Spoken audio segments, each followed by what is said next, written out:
വേളാങ്കണ്ണി. ആ ദൈവാലയ പരിസരത്തെത്തുമ്പോൾ ആളുകളിങ്ങനെ ജപമാല കയ്യിലേന്തി ആ മണലിലൂടെ മുട്ടിലഴഞ്ഞ് പരിശുദ്ധ അമ്മയെ ലക്ഷ്യമാക്കിയുള്ള അവരുടെ യാത്ര. ഒരു ഹൈന്ദവനായ ഒരു കുട്ടിയുടെ മുമ്പിൽ അമ്മ പ്രത്യക്ഷപ്പെട്ടതാണ്.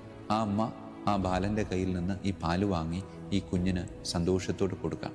ഈ അമ്മയെ മറ്റുള്ളവരാരും കാണുന്നില്ല, എന്നാലും പ്രത്യേക രീതിയിലുള്ള ഒരു വെളിച്ചം അവിടെ സംഭവിക്കുന്നതായി അവർ രേഖപ്പെടുത്തുന്നുണ്ട്.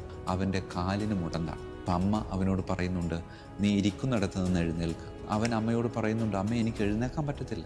അമ്മ വീണ്ടും അവനോട് പറഞ്ഞു, നീ എഴുന്നേൽക്ക്. അവൻ എഴുന്നേൽക്കാൻ പൂർണ്ണ സൗഖ്യം നൽകിയ ആ അമ്മയെ അവർ ആരോഗ്യമാത എന്ന് വിളിക്കാൻ ആരംഭിച്ചു. ഒരു പോർച്ചുഗീസ് കപ്പൽ കാറ്റിലും കോളിലും പെട്ട് അത് മുങ്ങിപ്പോകാനുള്ള സകല സാധ്യതയും ഉണ്ടായപ്പോൾ നാവികർ ഒരുമിച്ച് സമുദ്ര താരകമായ അമ്മയെ ഞങ്ങളെ രക്ഷിക്കണേ എന്ന് വിളിച്ചപേക്ഷിച്ചു. ഞങ്ങൾ രക്ഷപ്പെടുകയാണെങ്കിൽ എവിടെയാണോ ഞങ്ങൾ ചെന്ന് ചേരുന്നത് അവിടെ അമ്മയുടെ നാമത്തിൽ ഒരു ദേവാലയം